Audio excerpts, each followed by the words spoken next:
Hello, welcome back to my channel. तर कसे आहात सगळे?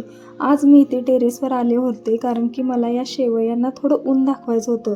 तर या मी रेडीमेड अशा विकत घेतलेल्या आहेत शेवया.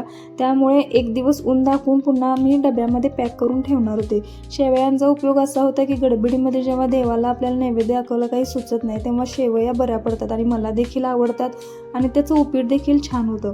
तर मी खाली आल्यानंतर मला 1-2 मेडिसिन पाहिजे होते. त्यासाठी मी हा डबा काढला तर याच्यामध्ये लागलीच म्हटलं की एक्सपायरीचे जे मेडिसिन आहेत ते आपण बाजूला करून देऊया.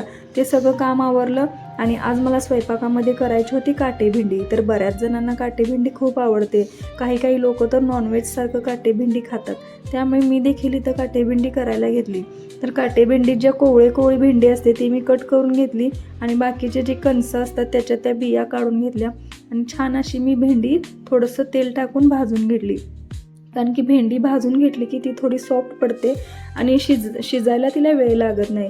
तर भाजून घेतल्यानंतर तिला फोडणी कशी देते मी, तर मी ते कांदा बारीक चिरून घेतलेला तो मी छान असा ब्राऊन होईपर्यंत भाजून घेतला.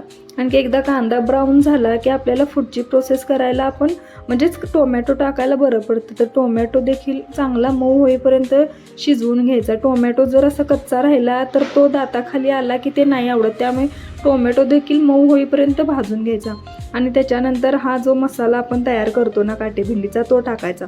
तर यामध्ये खोबरं, कोथिंबीर, मिरची आणि जिरं आहे. तर तुम्ही देखील अशा प्रकारे करत असाल तर हा मसाला देखील व्यवस्थित भाजून घ्यायचा. तेल सुटेपर्यंत चांगला भाजून घ्यायचा आणि पुन्हा थोडंसं गरम पाणी याच्यामध्ये ॲड करायचं आणि पुन्हा एकदा चांगलं तेल सुटेपर्यंत मसाला भाजून घ्यायचा. आणखी एकदा का हा मसाला छान भाजला की लगेच त्याच्यामध्ये आपल्याला भेंडी टाकायची असते.